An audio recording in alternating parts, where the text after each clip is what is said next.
Well, there's new information just coming out of the World Health Organization that we do want to share with you.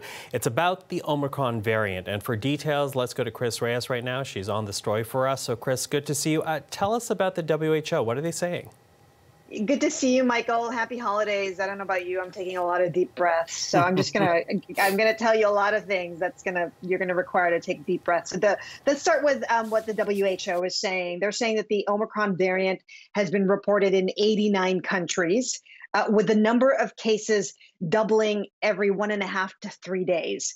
And it's spreading in countries where there's high immunity. Why that's happening, they don't know. So there's very limited data available right now. And as you can imagine, scientists and public health officials around the world are scrambling, trying to figure out why.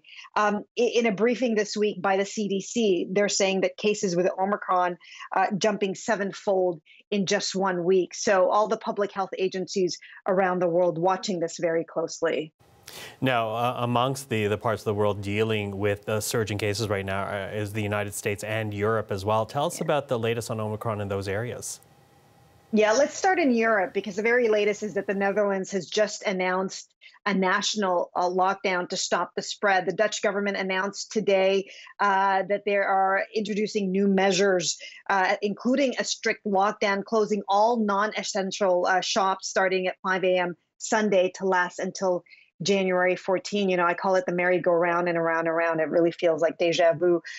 London in the UK, not good at all. The mayor in London declaring a major incident to help their hospitals cope.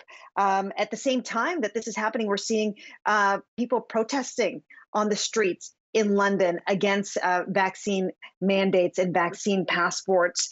This at the same time that in that same city on Friday, London reported the highest 24-hour increase in the number of new cases since the pandemic started, and Omicron making up 80% of new cases. It's not any better here in the United States, particularly here in New York City. New York State reported its highest single-day COVID-19 case count on Friday, with 21,000 positive cases. COVID-19 related hospitalizations, though, are relatively low. So that's the silver lining. In New York City, you're seeing lineups again outside for COVID testing. You know, I haven't seen that in months, really. You could walk up to any of these mobile testing sites and get a test, no problem. Now you're seeing lines around the block. Nationwide here in the United States, cases are up to around 120,000 a day. That's a 49% increase in just the last 2 weeks. And hospitals in the Midwest and Northeast also reporting a lot of problems, that they're at capacity. Really heartbreaking is this tweet from hospital CEOs in Minnesota. Have a look. They said they took out a full-page ad in the newspaper saying that we are heartbroken, we're overwhelmed, our emergency departments are overfilled, and we have patients in every bed in our hospitals. So again, you know, I told you, Michael, take a lot of deep breaths, because it feels like we're going through this all over again, heading into our second holiday season full of uncertainty and really worrying numbers. Absolutely.